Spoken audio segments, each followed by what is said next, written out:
Sometimes when you have to make a choice, you go through a rigorous brain process that supposedly weighs all the pros and cons and evaluates the final choice based on all of the accumulated information about that topic that you can still remember.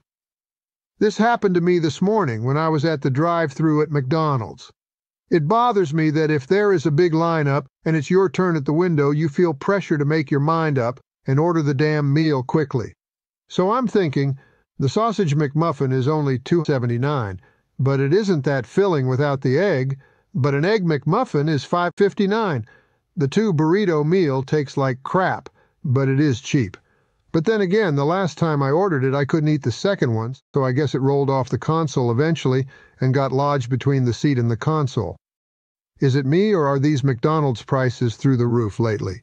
I digress, so I have a choice to make. Under pressure, I order 2 sets of the 2 for 1 apple pies. Hey, it was a deal. I also got a large coffee, triple. At least the folks in the line behind me stopped honking. So I'm waiting for my turn at the window, and already I regret my decision. Sort of like the way most Americans felt in November 2016. Anyway, decisions are tough. Californians have a really tough decision to make, and it involves making a choice for California Senator. Well, we got to get this show going, so I'm going to turn things over to Harrison, our deep-voiced narrator who happens to be sitting in the back seat of my car and is just about finished his breakfast Happy Meal. Harrison. We need to either rent a proper studio or you need a bigger car. And wipe that pie filling off your hoodie. I wonder what the toy is this morning. What? They are giving out vape pens as toys now? This world is going to pot. Okay, roll tape, 3, 2, 1. Thanks for listening to our show entitled Schiff's Surprising Strategy Shakes Up California Senate Race, and welcome to the latest twist in California's vibrant political scene. Today we're diving into how Congressman Adam Schiff is bringing a whole new game plan to the race for the Senate seat left vacant by the esteemed Dianne Feinstein. If you've tuned into your television lately, you've likely caught wind of Schiff's energetic campaign ads. They're not just your run-of-the-mill political pitches. They're shaking things up by highlighting one key message. Someone in the race is too conservative for California. Bold move, right? But here's where it gets interesting. These ads aren't just boosting Schiff's profile. Oh no, they're also giving a little nudge to his Republican rival, the former baseball star Steve Garvey. Yep, you heard that right. Garvey may be a political newbie, but with Schiff's ads stirring the pot, he's gaining some unexpected traction. Now, nobody's saying Garvey's got a real shot at clinching this in a state where Democrats have the upper hand. But hey, stranger things have happened in politics, right? And with California's unique primary system, where the top 2 candidates, regardless of party, move forward, every move counts. But wait, there's more. Schiff's curveball commercials aren't just surprising. They're sparking some serious debate among the Democratic contenders. Katie Porter, the progressive firebrand, is crying foul, arguing that Schiff's tactics could upset the balance and make for a tougher race come November.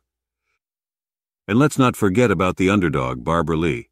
She may not be grabbing headlines like Schiff or Porter, but her decades of tireless advocacy are making waves, especially on issues like abortion rights and racial justice. So, what's the takeaway here? California's Senate race isn't just a showdown of political heavyweights, it's a clash of strategies, personalities, and visions for the future. And with each twist and turn, one thing's for sure. This race is heating up, and anything can happen in the Golden State. Just listen to what average Americans have to say. Adam Schiff has proven himself to be a man of integrity. As a Californian and U.S. citizen, I am proud to have him represent me. I feel the same about Katie Porter and Barbara Lee, but lean toward Schiff. All 3 are excellent public servants. They are all good choices. Democrats run a clean race and let the voters decide. Too bad the other could not be in the Senate as well. That is, except for our baseball guy who really is not qualified. Schiff. Trump hates him more. That's reason alone. Trump is not a big fan of Porter either. I like Katie Porter, but Schiff has earned this Senate seat. She is being divisive by running when she doesn't have the experience Schiff has. Porter is a showboat. I always revered her until I saw her a couple of times impromptu. Totally different than the well-rehearsed gotcha, look at me attacking Republicans and such Katie that appears in front of the camera. To be honest, I have a similar issue with Kamala. She was also stellar during Senate hearings, but isn't so good speaking on her feet live. Katie Porter is sharp as nails, certainly a future leader for Democrats.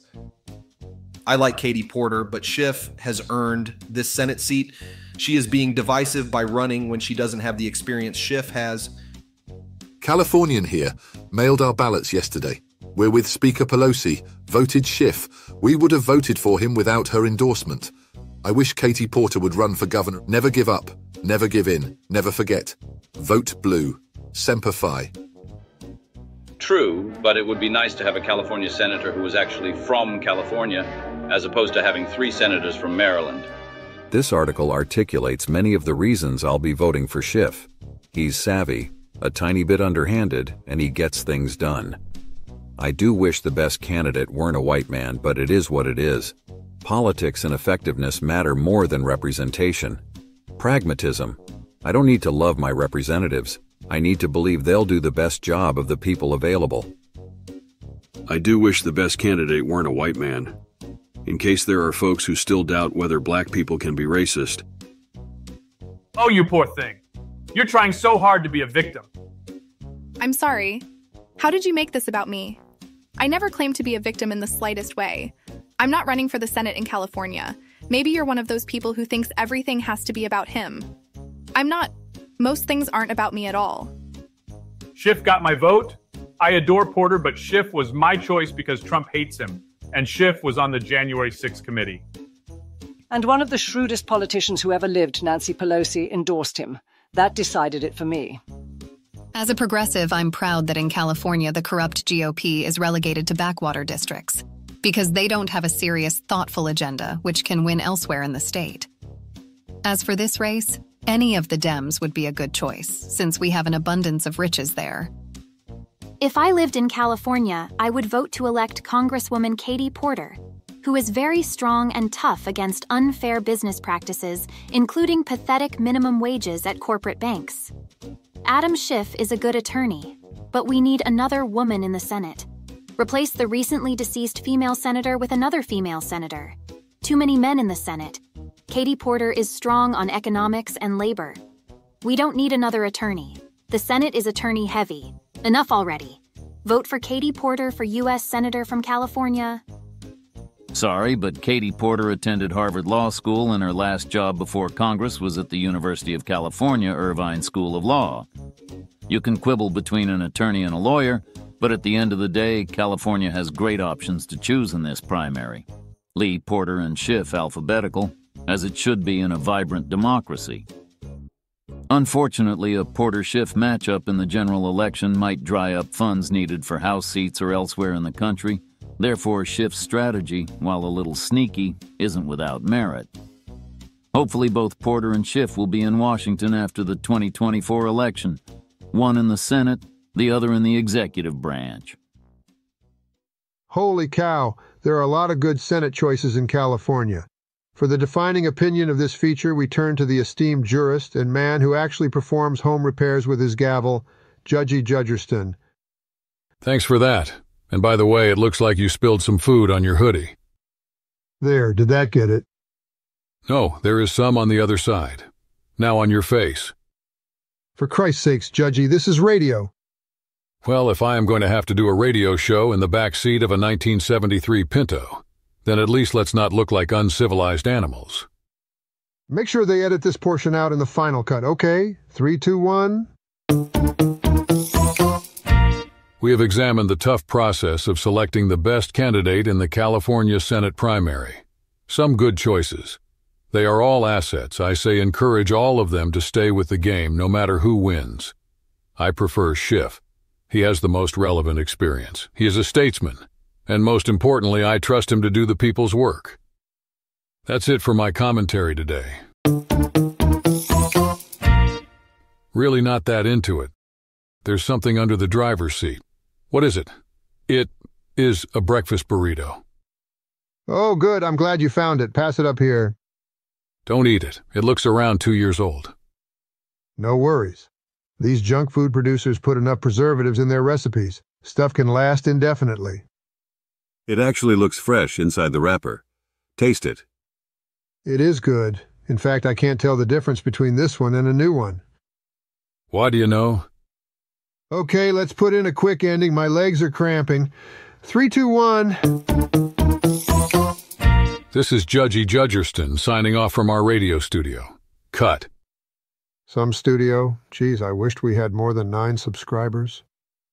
Judgy, would you take our monetized YouTube profits for this month and go and buy me a ketchup packet? This breakfast burrito is kinda dry.